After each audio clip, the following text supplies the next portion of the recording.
Welcome back to Voices for KERN, brought to you guys by Transitional Youth Mobilizing for Change. Today we got a new episode. Well, kind of an old one, but it's a new one. It's gonna make sense. But we gotta introduce our new guest first.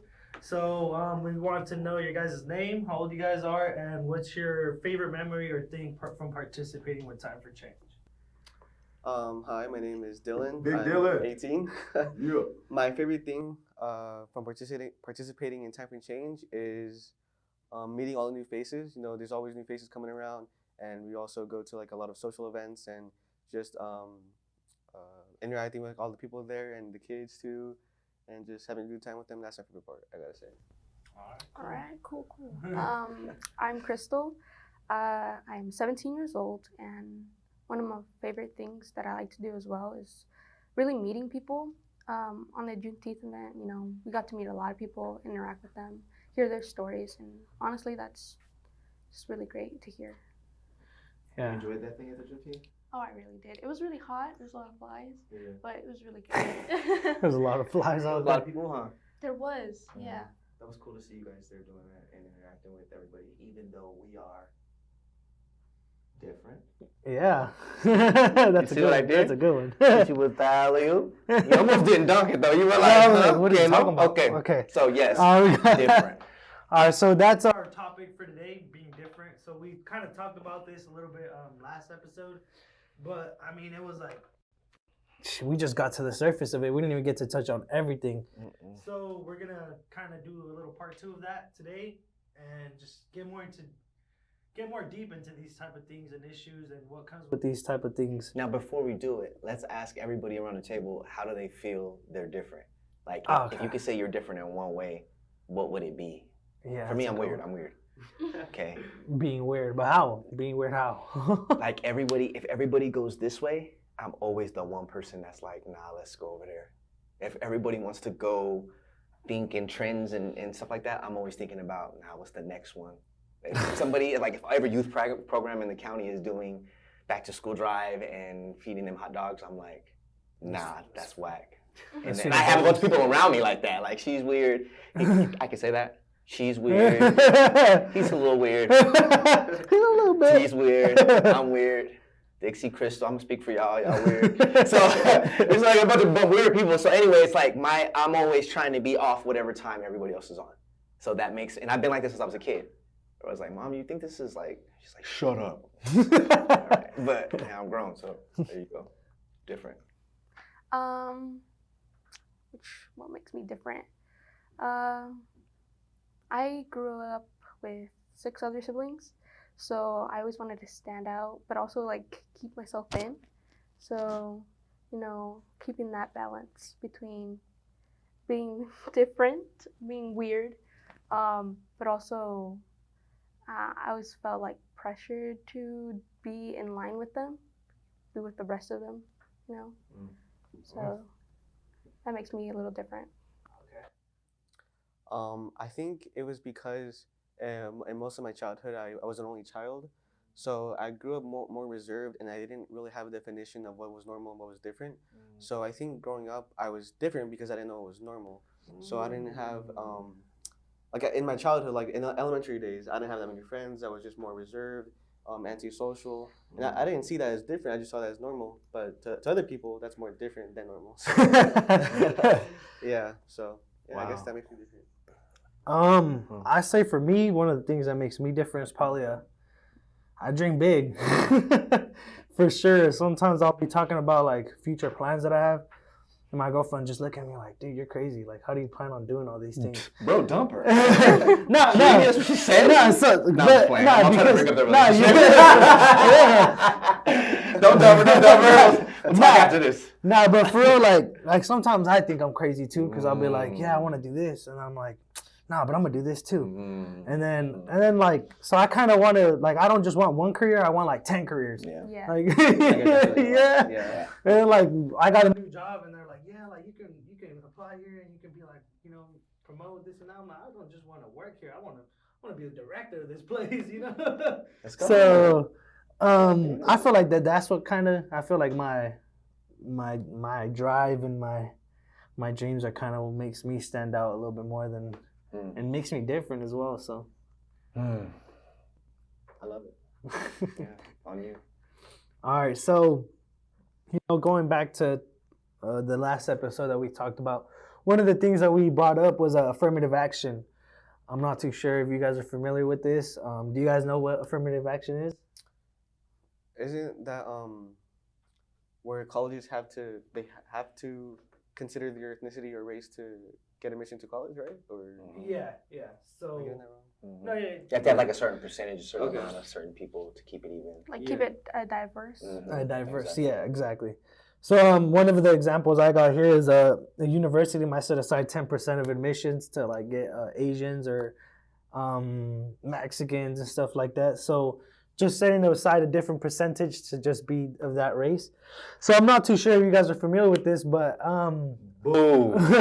It's about to be boo. right after we talked about this, I think like 2 days later, it came out that the Supreme Court actually ruled against using affirmative action in colleges. So I'm gonna read a little thing off an article here. Which camera should I look at? Both. Bro. All right, go ahead. All right. So the article says that the Supreme Court on Thursday struck down affirmative action in college admissions, declaring race cannot be a factor and forcing institutions of higher education to look for new ways to achieve diverse student bodies. So, Bro, I'm furious. You can see it. yeah, I'm furious. this is actually an interesting topic. It's people are still debating about it. I see videos like this all the time where they say, oh, not using affirmative action doesn't mean anything. A lot of people say that, I mean, it shouldn't even have to factor. Like, colleges should choose you for you. But how do you guys feel about not using affirmative action and how this might affect colleges in the future? I think the Supreme Court's decision I see as an attempt of equality, but in reality, it's more damaging to the minorities, because everyone wants to think we're equal, but in reality, I don't think that's the case. Some people might need more of an advantage than other people, so I think it's a really poor decision from the Supreme Court. Yeah, definitely. Very reserved too. Yeah. Yeah. Yeah. I would like to say that, also agree it would seem equal, given a chance for everybody, no matter your ethnicity or race. But like Dylan said, some people need help more than others, maybe equity is what we need, different support systems for each, individual, like based on their background. I feel like that would be really helpful as well. So, yeah. What about you, Jovan? I feel like you have a lot on your mind, so Bro, I'm pissed. just give you a little time. Bro, I'm pissed. Process, count of 10. You would think you would do something like this after 2020? After you realized that the world was still just as racist as we thought it was? Now, if 2020 wouldn't have happened, I could see how some people would feel we have more progress and we can do away with these type of rules. But after you see 2020, you literally see people storming the Capitol. And they're yelling all types of things, words with ends, words with this, words with that. You got the guys that were here in Bakersfield fighting cats at Chewy's, jumping people. I was there. I was at it was supposed to be a peace thing, and all of a sudden they started stealing from Walgreens. I got up out of there. But I heard about that. I'm like, what are we doing? I'm getting that element TV. I'm like, okay, we're not really picking it here. But it was supposed to be that. And there's like all these racist people, Nazis and such, attacking people. And here we are, 2.5 years removed or something like that. And they're like, you know what? We don't need affirmative action anymore. This country is equal. We're just gonna ignore all that. Right. Yeah. Oh, yeah. Nobody in a position of power given to them by generations of family success would keep that success in the family by choosing their friends and family, which are most likely white. It might even be the hate for blacks and others. It's just the love for oneself overriding the need to assist others. And the highest people that have power in this country are white people. Doesn't make them bad, doesn't make them anything. It just makes us have to recognize that if they're looking out for them and their own people, that the rest of the people get left out of the highest positions. Yeah, you could be entry level anywhere you want to be, but when you start talking about getting into the next bracket, you got to know somebody. And know somebody that knows somebody. Yeah. As a matter of fact, real quick, day before yesterday, I met with somebody really powerful here in Kern County. I'm not going to say their name because that would be foul. But this is what they told me. Jovan, I've been hearing your name a lot. Who allowed you to be successful in Kern County? I said, what? What do you mean? Like, who do you know? Who's got you in the door? I said, bro, I don't know what you're talking about, dude. Literally letting me know that minorities need permission to be successful in certain rooms and doors in Kern County. That is absolutely true. That's I digress because I could. No, that's I'm pissed right now. That's crazy Like though. straight up, he just. Straight up, she. And I'm talking about real powerful. That's Yeah. interesting right there. Yeah, that's. I kept a smile, and like I always do. And Yeah, I you kept know, I did it graceful. myself. Yeah, but I just thought to I need myself, that buddy. this is an interesting truth. This is something I need to know. It's not like I'm mad at you. I need to know that because I got people that are coming behind me and they want to know how to break down this door too. And now I can tell them. Yeah. I'm Yeah, gonna stop because I'm about to. You're get completely right because, all the generational wealth belonged to, white individuals. And because of that wealth, they have more opportunities to, hire tutors, get AP test scores, help Simple. them out. But a person who, is a minority in a community where that help isn't always out there, they don't have that tutor that could help them to pass a test or anything. That's Exactly. That's interesting. they have to strive, work harder to get in the Exactly. position of any other person is. Yeah, and it's going back to reading all these books from going to college and stuff like that about education system, and it's actually interesting because you see that these low income schools or where low income individuals live in, they tend to have higher dropout rates or more violence, and you go to these wealthier areas with these these high schools and all this stuff like that, and it's nothing like that. Everybody's graduating, getting, like you said, getting their tutors if they're failing. But who's gonna help us? Exactly. And then the mindset that comes along with having to get with a different crowd. When you get into higher society or people that are more successful, there's rules, there's culture, there's the things they act, and you get around them and you're like, I don't know what to do. They're like, what's up with this guy? He doesn't fit in because he hasn't had the same years experience acclimating to this. And that's the same thing with affirmative action. The reason we need it is to make sure that the people in power remember us. So hopefully we could get people in power, and then hopefully we could remember each other and keep it as equal as possible. Complete equality is not possible, but a real good attempt is. Do you guys feel that this new ruling in the case, or whatever this is, do you guys think it's actually going to affect the numbers in colleges, like college admissions? Do you guys think there's going to be less minorities? Same? What do you guys feel like? I think there's 100% going to be less minorities. Maybe a drastic number change in the numbers, and it's gonna be really, it's gonna affect those minorities in a really negative way. Honestly, I'm not sure. I hope it doesn't, because I'm applying for college in a year, or this year actually. In a couple of months. So I hope nothing changes. I hope being who I am, what I've overcome, and based on my academics, helps me get into a college that I would like to go to. So yeah. I think overall, the big picture is that your Harvards, your Yales, your Princetons, if they want to do that now and not accept as many, they could do that now.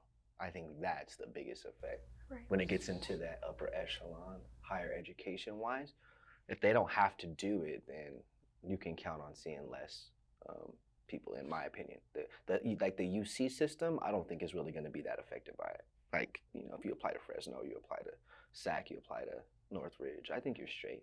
But when you start talking about, like I said, like Harvard, those academies, those high level ones, they're going to get whoever's top in the world, and everyone else that might have had that chance to come prove themselves, they're not going to get that. So actually, in this article that I'm reading, that I actually read, I remember seeing about Harvard specifically, and the president of Harvard, Lawrence Bacow, I think his name is, he said, Harvard will continue to be a vibrant community whose members come from all walks of life all over the world. So do you guys think these are just words that he's saying just to look good, or are they really gonna try and? Because then again, going back to It's hard to trust now, you know. I don't know him. He might have meant it. hey, because I mean, I think I'm a little bit on the both sides, just because, like I said, I feel like, let's say, they have a certain percentage set aside, and let's say your qualifications might not be as the other guys, and they just accepted you, the white guy, because they have to meet that, you had to be that 10%. Right. So would you much rather be like, okay, well, they had to accept me, so they accepted me, or would you rather be chosen for your, your qualifications? Like, okay, well, I got chosen because, I actually belong here because of my grades, because of all the things that I've done. I don't care. I'll be that 10%. I have a 3.0, didn't do no extracurricular. I'm in Harvard. What do y'all think? I don't care. Because I move around a lot of circles. So I know when sometimes I'm invited or when sometimes it's like, you got to tell them, you got to ask them to come. And there's some people that just say, you got to have them come. And then when I get there, I could kind of tell. It's like, oh, it wasn't your idea, huh? They acted like, look at, I'm like, hi. Like, He's here. Okay. Somebody made you. Yeah. But I'm going to sit here and enjoy this. And I'm going to work like I didn't even know that. Because at the end of the day, I know that what happens behind the scenes ain't always told. Yeah, that's interesting. What about you guys? Do you guys think that, do you guys sit on both sides? Like I said, mine's just like, Yeah, I feel you though. Yeah, I still feel you. Do I want to be a number, or do I actually want to get accepted for my qualifications? I mean, the people with those like qualifications and the things that make them like stand out, they might be the same people who have those good grades and like those qualifications because of the resources they had and their family, the generational wealth they had, and all these resources that the minorities didn't. So it's like for colleges, I think for them as well, it's really hard to pick and choose because you pick someone with the good grades that might have those advantages that others might not have, or do you pick someone who you choose to believe in and they have the opportunity to make themselves stand out, even with the resources that they didn't have, that they didn't have to begin with, and stuff like that. So makes a good point. it's really Yeah. difficult to choose.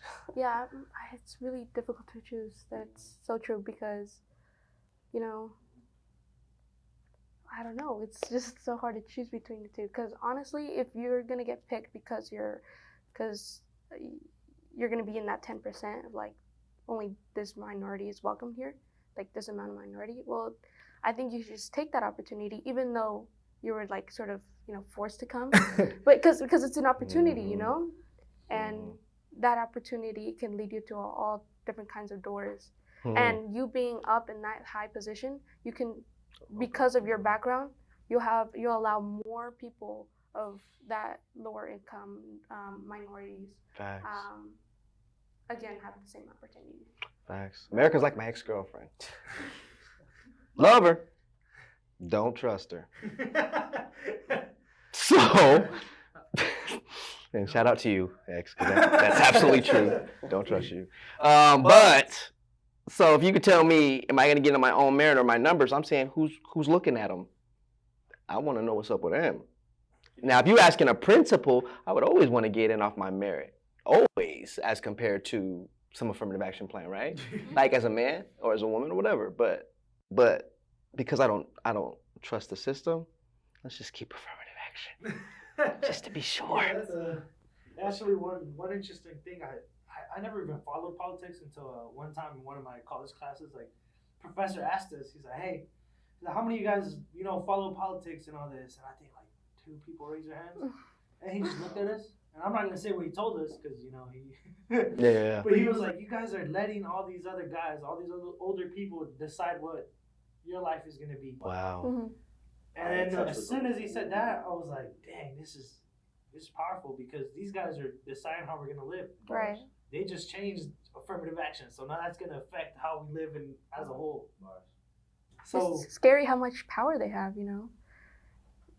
That's why I would like to have more people to represent us. Come on. So that's actually going to our next topic, and that is that the youth vote is going to start swinging the political climate. in the next few years. So, we're starting to grow, we're starting to get wiser and stuff like that. So, actually, I have an article here that says that only 56% of young people ages 14 to 24 associate or affiliate with Democratic or Republican parties. And the rest of them have actually registered as independent voters.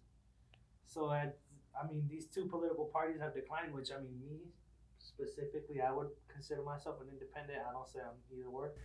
Because there's a lot of people who say, I'm a Democrat, so I'm going to vote for the Democratic president and I'm going to do this. But he might not be the best fit.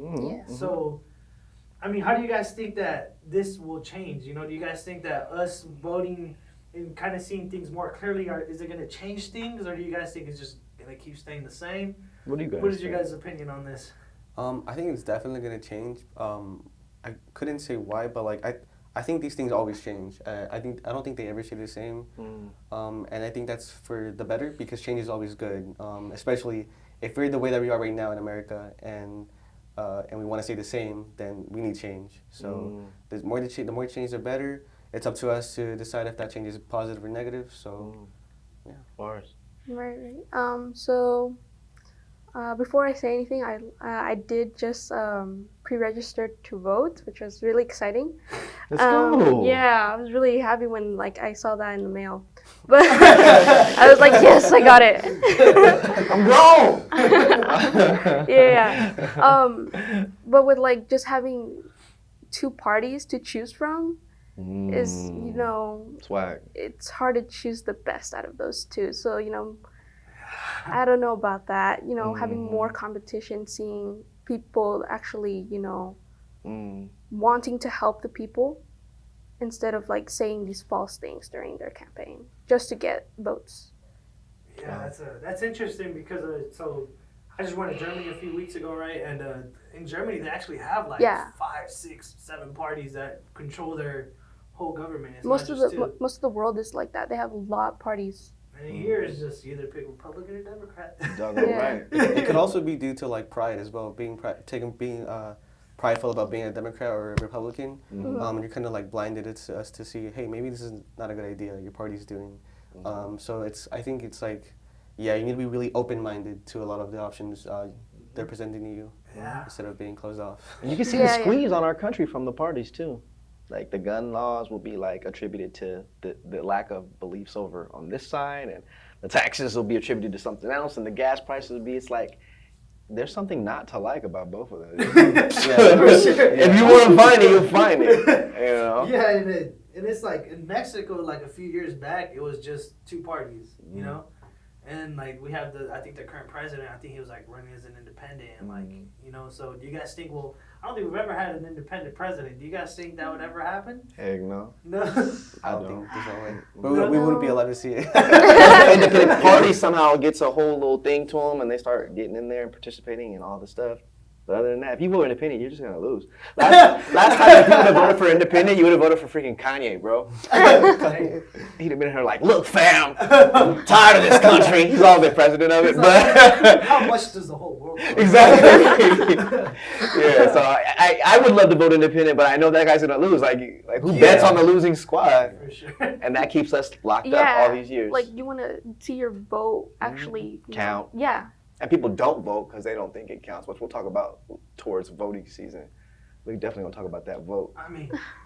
Does it? Realistically, Yes! Here. If you could get away to get me to say it doesn't on on camera. No, listen. So on the popular vote, when Hillary and Trump ran against each other, Hillary won on the popular vote. I know. But Trump still. I know. The electoral situation. College, Save it for November. We're gonna have an episode coming out where we're gonna bust y'all down. Okay. All right. Well, it's that's good stuff. It's really interesting though, for sure.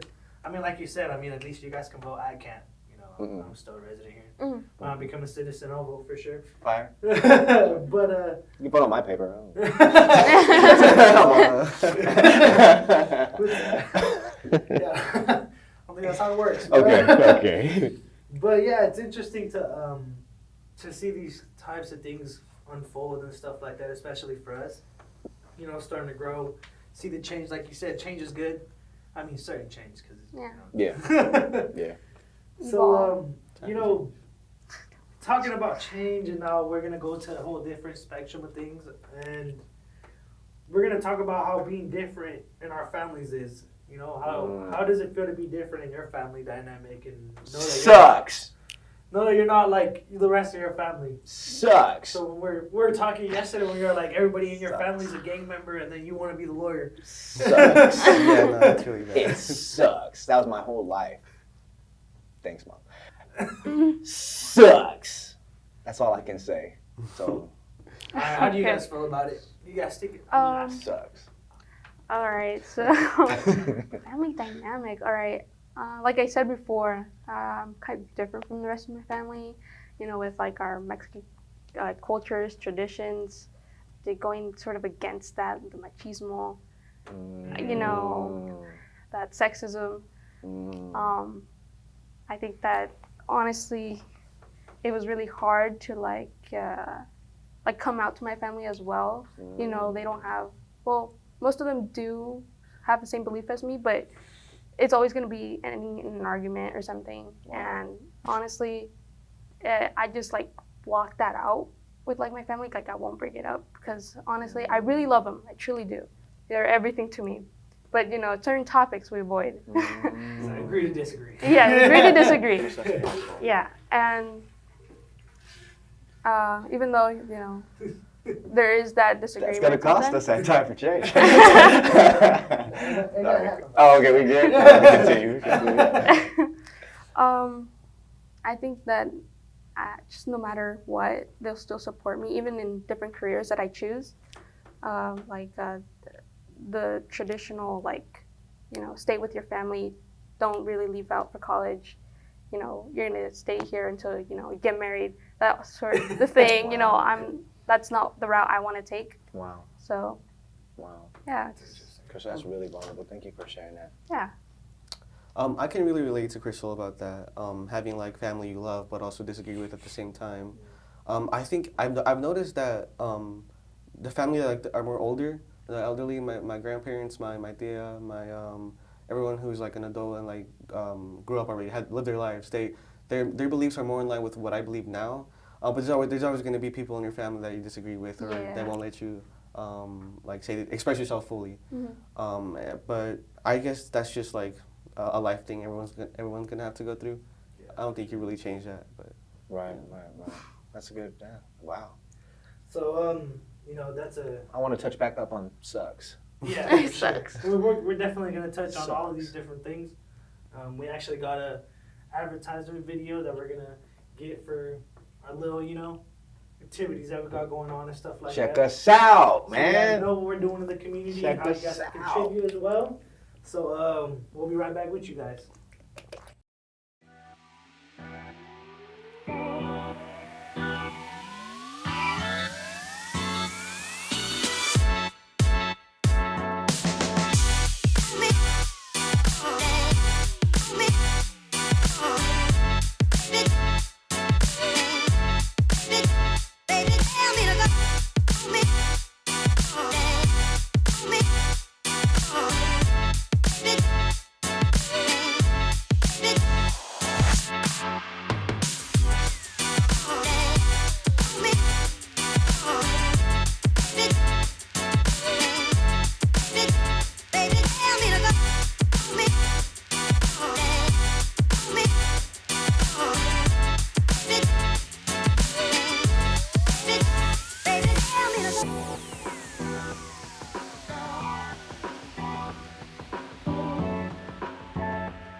welcome back to Voices for KERN. You know, we after that little intro, hope you guys get a little bit more information about what we're doing. Yes, sir. So we're gonna come back to the conversation. We're talking about how being different from our family and what that means. So how we feel about it, and just so you kind of talked a little bit about how, you know, being different from your family and you as well. So now we'll go to Jovan, and you know, he was saying it sucks. Yeah, that was it. That was pretty much That's all it. I Just got. it sucks. Like, I know. If I released the album, it would be like sucks. Not the album, but the. I don't know, man. I just want a hug. I just want a hug. I would say it's tough because when you're an adult and you're different, you could process that. You could process that better. You can. Maybe some people didn't like me, and I go above and beyond to really make people like feel loved and respected, right? That's kind of what I'm known for. And somebody will still be like, "F this guy," and I'll be like, "Why?" Like so it's as a grown person, it still bothers me, that approval, but I don't need it. But as a young person, now I'm in my family setting, and I don't have any other ways to process it. My mind is too young to get why me asking questions is pissing older people off, and why me wanting to know more about the world. And the truth about things. And when you're young, it's like you don't know anything, right? And that, to a certain degree, could be somewhat true, but my compass still works. My nose for right and wrong still works. My nose. So there was a lot of things that were kind of given to me in a manipulative way that my conscience always knew was wrong. And because of that, they were trying to like force me to be that way. And I didn't like that, bro, and that really sucked. But I was really bad, which is good, kinda, in this situation because I decided to do my own thing anyway.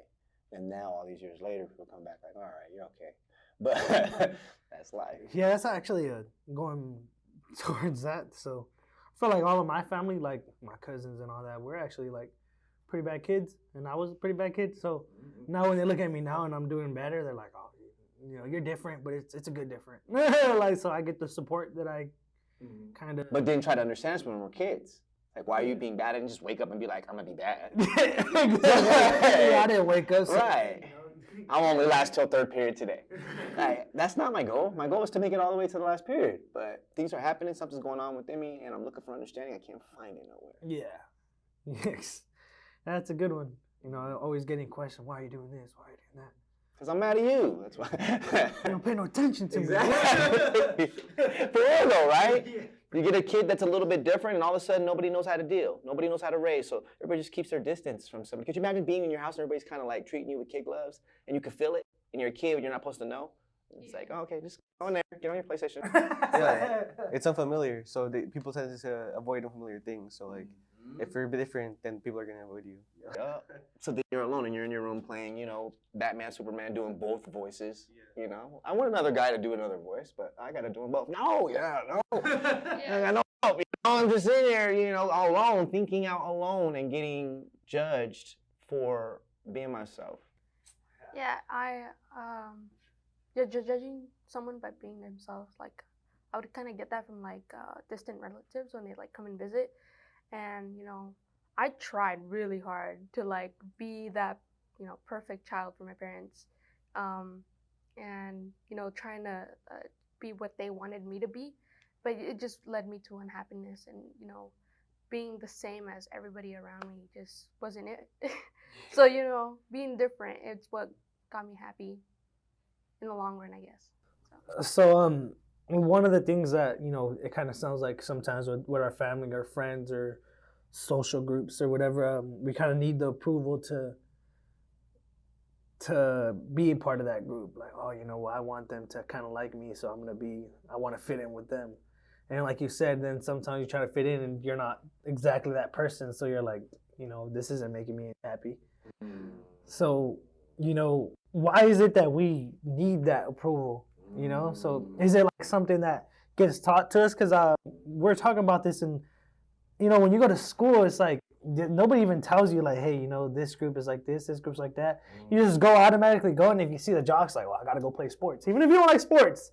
Like, if I want to hang out with them, I gotta go play some type of sport. Like the social cliques. Yeah, so like, and we need their approval. You know what it really is? It's the kids' first taste of classism. That's what it is. True.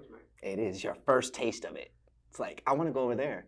Like, and they're like playing hacky sack. Right? You're like, yeah, well, yeah, it was probably before your time, you know. But they're like, yeah, it used to be like that. Like, I know, it was 1921. Because I'll turn this table over if y'all keep, but anyway, look. So they're playing hacky sack with their feet, right? Boom, boom, boom, hitting the thing. Such a great talent, by the way. And I'm like, man, I want to be with those guys, right? And then they're like, you can't go over there. It's like, why? You don't know how to play. You don't know this. You don't know that. You don't understand skater culture. I'm like, oh, okay, I can understand. So I start trying to like watch Tony Hawk.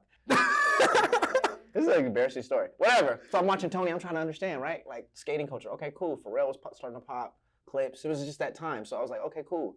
Boom, I'm trying to learn the moves, what it is, the vibes. Then it went to something else. And it was like, oh, these guys are the rappers. Okay, so now I want to get in. So it's like, you have to find these ways to get in these groups. And it's really just classism because it's saying you can't kick it with us with what you don't got. Like, I don't have to play hacky. I could just be like right there. But no. And even if like you try to fit in, you'll just be called like a poser, you know? You know? That sucks. Yeah.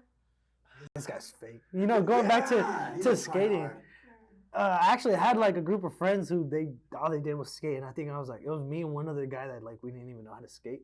So everybody be on their boards, and I at that time, I'm not even gonna lie, I was like so much in fit because I was just running behind them. Just running. Okay, hold up. There was rollerblades, and they used to have the things in the middle where you could grind, like on the poles. But my mom was like mad cheap, right? So she took me to Kmart, and she got me just regular rollerblades. And they didn't have the grinding things, so I would just be with the guys, like, they would do a pole, and I would just jump on with them. They're like, this guy's a loser, right? And I just skate home. Anyway. Doing all that for what? Approval. Yeah, for sure. It ain't even my fault that my mom's cheap. I haven't had a chance to prove what I can earn in this world yet, but I'm excluded because we're broke. Sucks. Yeah. Yeah, let me in because we're broke. Let me out with you guys. That's why I do it now. I don't care if it's a bum on the street. I don't care who you are. You can come kick it. You see us when we're out in the streets, people come to us all the time. We accept everybody here. Yeah, so. Crazy stories, too. Yeah. And so talking about approval and stuff like that, do you guys think that, you know, the need for approval has, you know, do you think it's gotten better, especially with social media and stuff like that? Do you guys think that it's like now you need it more than ever? Because I remember before, I think like when I first started, you know, like I said, skating and stuff like that, it wasn't really, I think Instagram had just came out, or like it was like in the beginning stages of it. Right.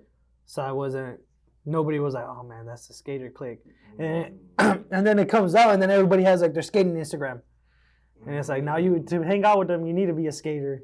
So do you guys think that, like, you know, the need for approval has gotten worse with social media and stuff like that? I think it's gotten like really worse. I think no, I think it's because a lot of people, maybe not everyone, but like a lot of people in our generation need like validation from all sorts of people they look up to, the people they want to be.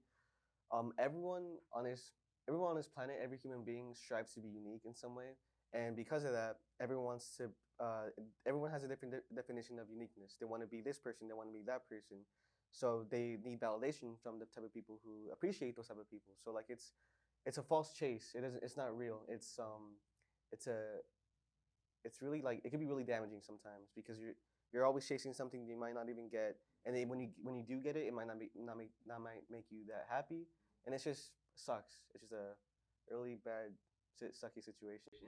I agree, bro. I fought really hard to be accepted by the gangsters.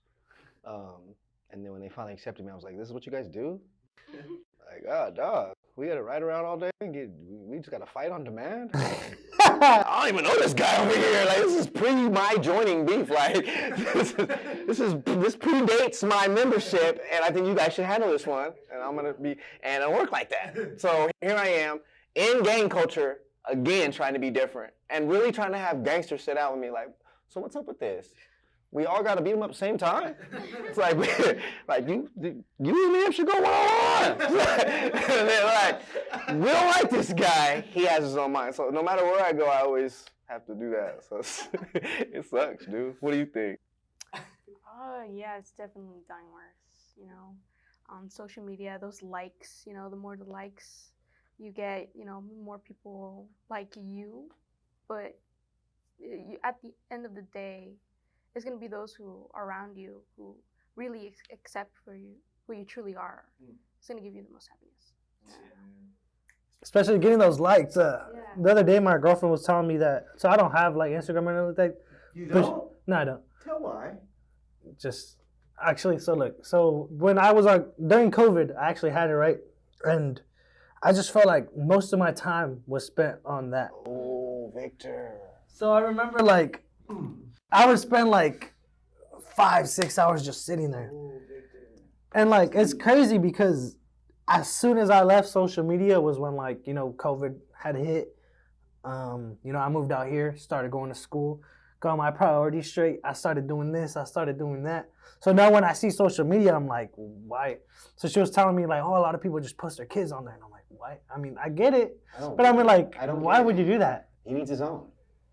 Like, why does anybody? Account. Yeah, Why does anybody even care how your kid looks like? Yeah, exactly. So I was like, so people use it as like, oh, they're posting selfies. It's like, why are you doing that?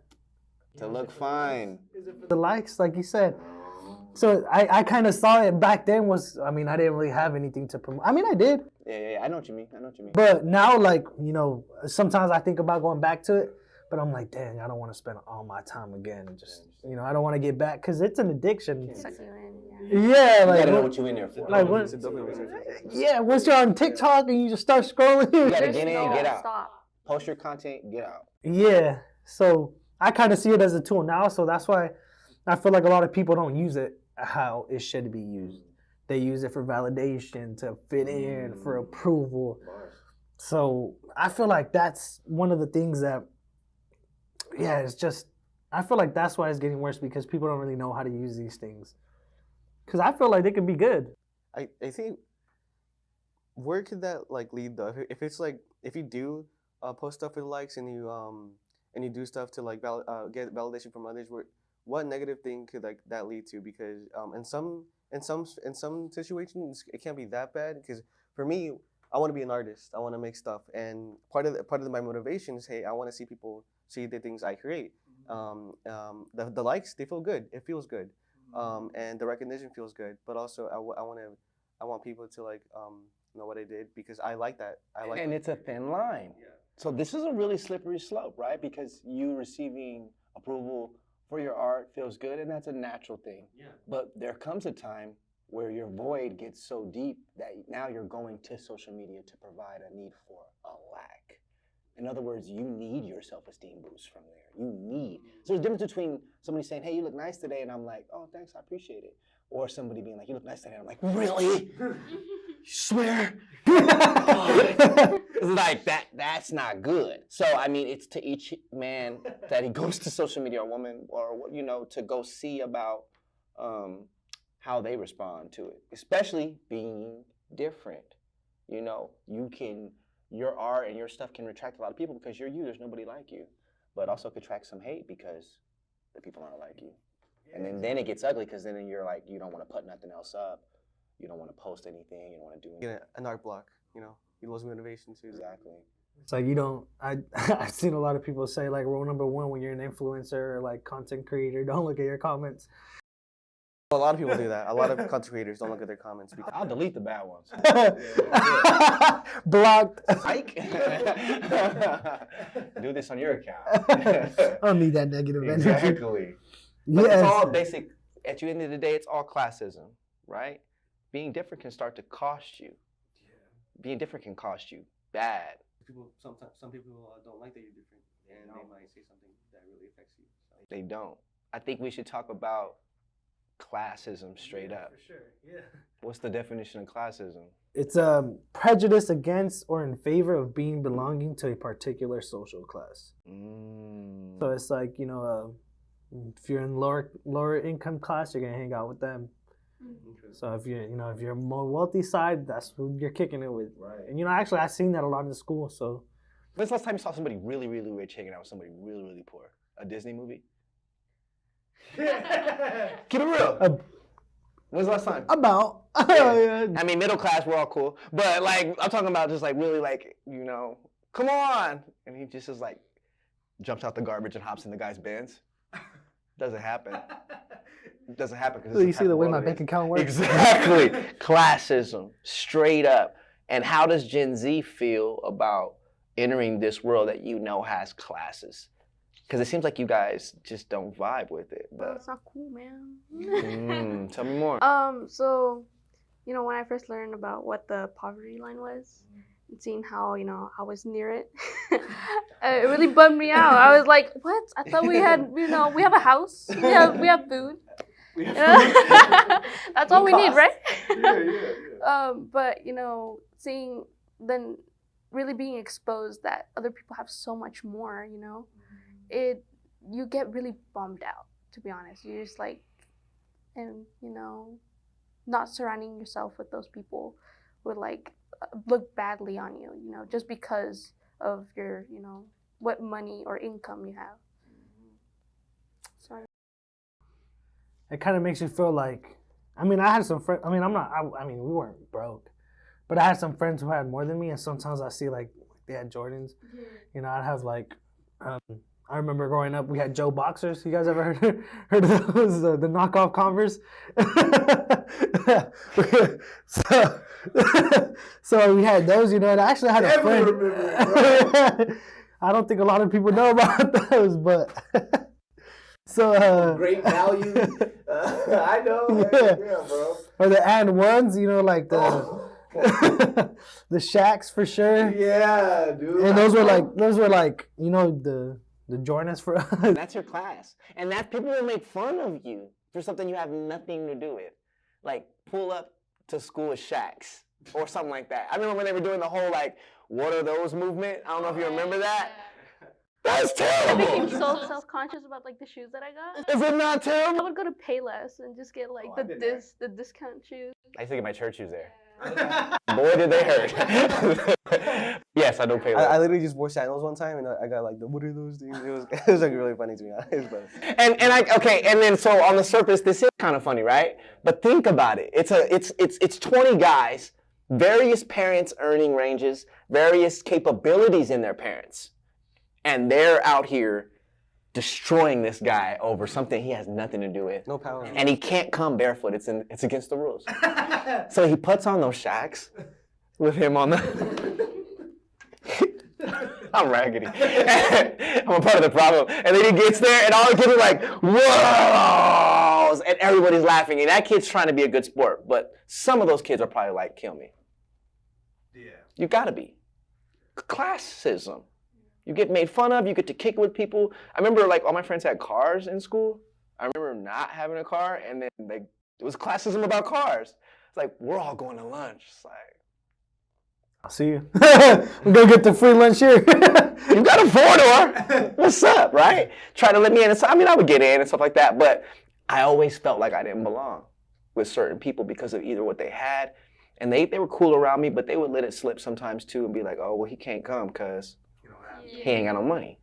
So it's like everybody's chilling. It's like, let's go to the fair. It's like, oh, yeah, I ain't got no money. Like, Me and my friends, when I had like one of my closest friends. I remember one time my dad and his mom, I think they gave us like $15 each. And I think the wristband was like $30. So we're like, hey, bro, like, let's share the wristband. Like, you take it off, and then I put it on, and then like, so he went on the rides, and then I was like, all right, bro, it's my turn. And like, they give you a little stamp so they know, like, and then we'll just like press our hands together. oh my God. Two cheapos.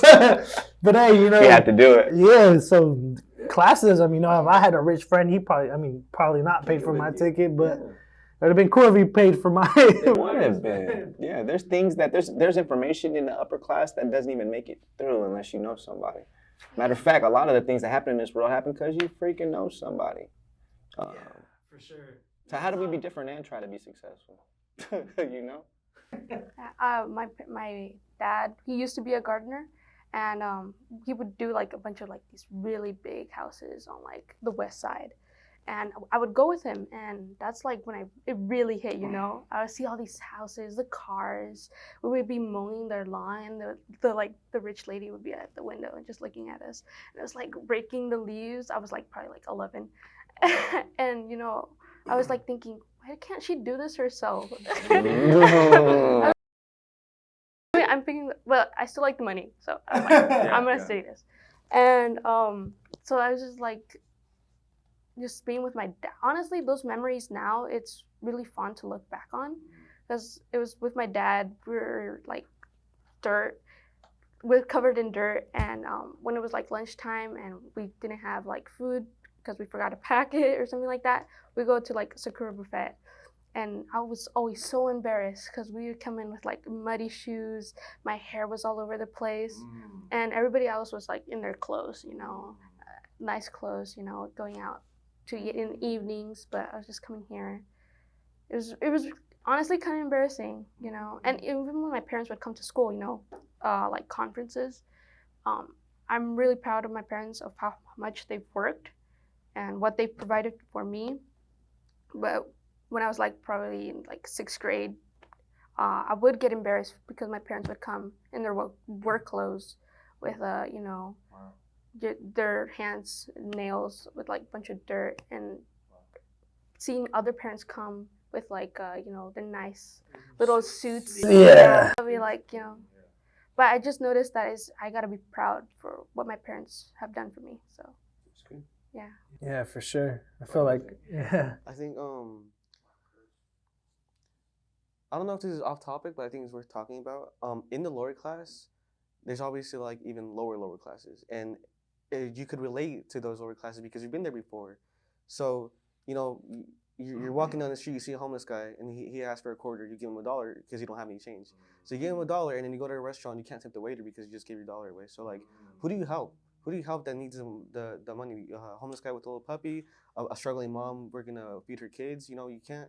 It's hard to pick and choose, and it's the need to pick and choose is like wrong in itself. It's a terrible feeling being in a lower class and being able to relate those who've gone to even lower, that live in lower classes. So it's just I agree.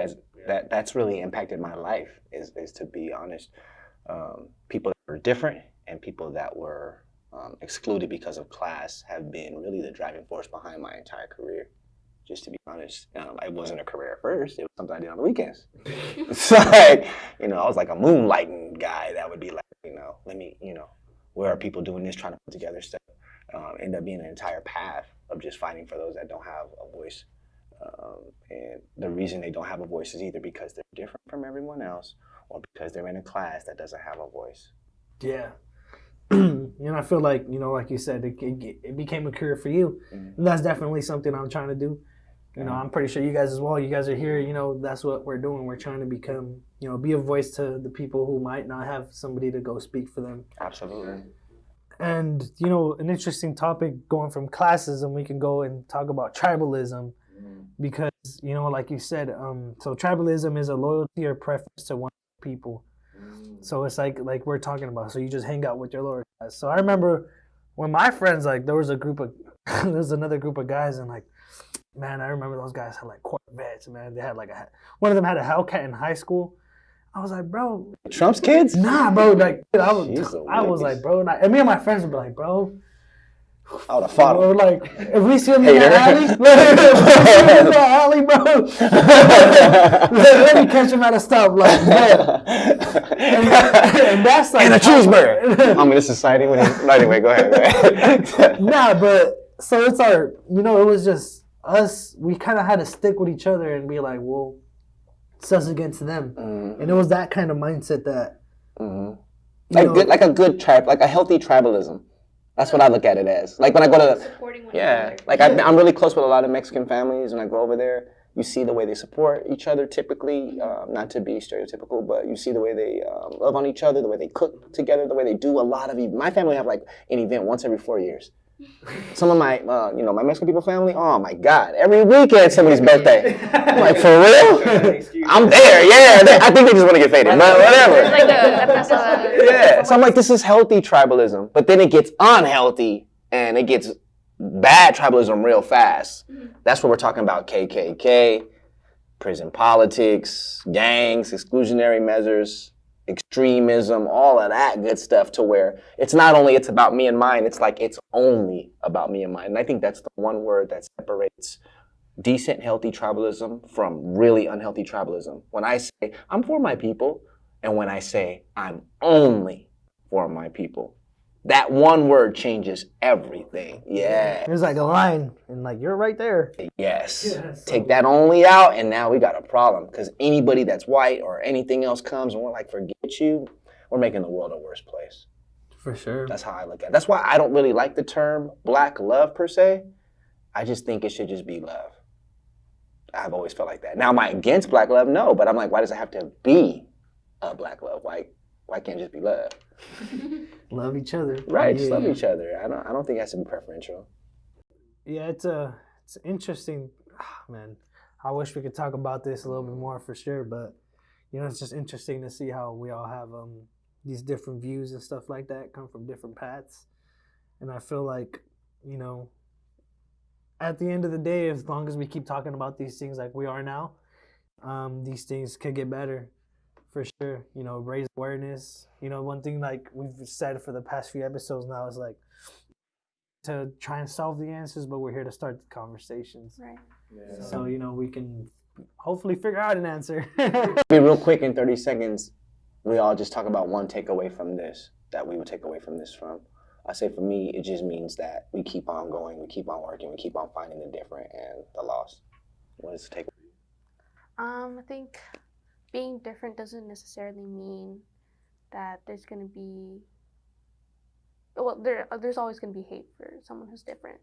But I think being different is, if being different is what gets you happy, then bro, just do it, you know? Just be you. Be you, exactly, yeah. Sure. Express yourself, yeah.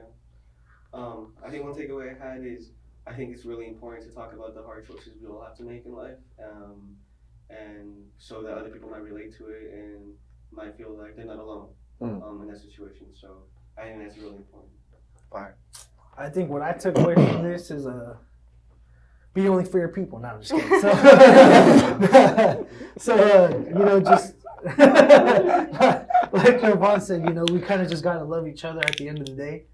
You know, I've met some people from different races as mine that have helped me, have led me to a position where I'm at today. So just building relationships with one another and, you know, building that good connection is definitely going to help us in the long run. So For sure. Mhm. Maybe we'll just take one then, huh? If we're wrapping up. for what? I think we're going to take one. Oh, one. Oh, Yeah. yeah. All right, cool. So we're at the end. We hit our Either one. segment where we get one question, we answer as quick as we can, and we keep it All pushing. right, go ahead. Okay. Put my liga down. All right. If you could travel anywhere in the world, where would it be and why? So I would travel to my parents' hometown. I've never been. I've always wanted to go, but you know, things come up, and I just want to know where all the exciting things my parents like tell me about, how they met, you know, the parties they used to go to, family they see in there. So yeah. Where exactly is that? Santa Catarina, Guanajuato. Oh, Mexico? fire. Yeah. Cool. Arvin cracks for me. You said what? Arvin cracks, bro. Arvin? Yeah. Yeah. Like 30 minutes, Arvin? Yeah, it cracks up. Oh, let me stop. Arvin cracks. They got the Rupert King out there, but anyway, that cracks too. But I don't know, bro. I'd probably go to Hawaii again because I really like it there. You know what? That's what I was gonna say too. Yeah, I want to just Hawaii. chill. Yeah, I want to chill. I've never been out there, but it looks like a beautiful place. That's yours too. Yeah. What about you? I have no idea. The moon. I wanted to. The moon? That's- All right, Elon. That's tight. Can we do the outro like? No. All right.